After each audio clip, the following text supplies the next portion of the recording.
গতকালকে বাবা এই সুন্দর সুন্দর দুইটা কবুতর নিয়ে এসেছে বাসায় পোষার জন্য। আর আজকে সকাল সকাল উঠে ছাদে চলে গিয়েছিলাম। আর কিসের জন্য গিয়েছিলাম সেটা অবশ্যই ভিডিওতে বলবো। হ্যালো এভরিওয়ান, আসসালামু আলাইকুম, কেমন আছেন সবাই? গতকালকে বাবা এই কিউট কিউট দুইটা কবুতর নিয়ে এসেছে। এগুলো হচ্ছে বাসায় পুষবে, পালবে।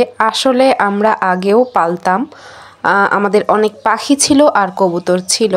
লাস্ট 4 থেকে 5 বছর হয়ে গিয়েছে আমরা আসলে কোনো কিছুই পালি না। এগুলো অনেক ঝামেলার বিষয়, কারণ সকাল সকাল উঠে পরিষ্কার করতে হয়, আবার হচ্ছে যাই হোক এদের পিছনে অনেক সময় দিতে হয়, শ্রম দিতে হয়। এই জন্য বাবা হচ্ছে লাস্ট 5-6 বছর ধরে এগুলো আর পালে না। কিন্তু তার আগে আমাদের অনেক অনেক পাখি ছিল আর অনেক অনেক কবুতর ছিল। খাঁচা 1টা থেকে 2টা, 2টা থেকে 4টা, 4টা থেকে 6টা পর্যন্ত হয়ে গিয়েছিল। কবুতরগুলো কেমন জানাবেন। তো আজকে হচ্ছে মামুনি বলল যে গাছ গেড়ে দিতে, মানে বেশ কয়েকটা আলু বাসায় ছিল যেগুলো থেকে গাছ বের হয়েছে। আর দেখালো হচ্ছে পেঁয়াজ থেকেও গাছ বের হয়েছে। তো মামুনিকে বললাম যে তাহলে পেঁয়াজের শুধু গোড়াটা কেটে দাও, লাগিয়ে দিয়ে আসি, দেখি কি হয়। তো যেই বলা সেই কাজ, এই তো ছাদে চলে গিয়েছি সব গাছগুলো গেড়ে দেওয়ার জন্য। আসলে গাছ না, মূলত আলু আর হচ্ছে পেঁয়াজগুলো গেড়ে দিতে। তো এই তো আমাদের হচ্ছে টবের পরিমাণ কম, মাটির পরিমাণও কম। তো যে টবগুলো ছিল ওগুলোই হচ্ছে সাইড থেকে একটু একটু করে মাটি সরিয়ে সরিয়ে এই তো গেড়ে দেওয়ার চেষ্টা করছিলাম আর কি।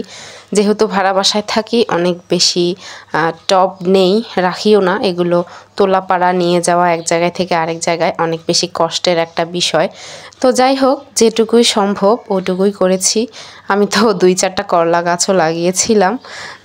ওই তো করলা গাছ থেকে মাঝে মাঝেই হচ্ছে করলা তোলা হয়, খুব একটা না, একদম অল্প পরিমাণ।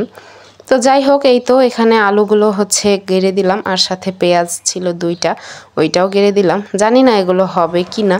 বাসায় থেকে থেকে নষ্ট হওয়ার চেয়ে ভাবলাম যে একটু গেড়ে দিয়ে দেখি, যদি বাই এনি চান্স হয় তো হলো, আর যদি না হয় তাহলে তো কিছুই করার নাই।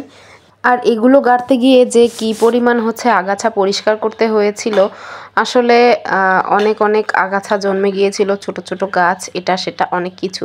তো সব কিছু আমি উঠিয়ে ফেলেছিলাম আর একটু জায়গা বের করার চেষ্টা করছিলাম যেখানে কিনা আলু আর পেঁয়াজ গেড়ে দেওয়া যাবে। এখানে দেখেন ধনেপাতা গেড়ে দিয়েছিল বাবা, মানে ধনিয়া গেড়ে দিয়েছিল, সেখান থেকে হচ্ছে ধনিয়া পাতা হয়ে গিয়েছে, যেটা আমি একদমই সহ্য করতে পারি না। এই গন্ধটা আমি তো মানে কি বলবো, তরকারি খাওয়া তো দূর, ওটা হচ্ছে বাসায় থাকলে আমি মানে বাসাতেও থাকা আমার জন্য মুশকিল, এরকম একটা বিষয়।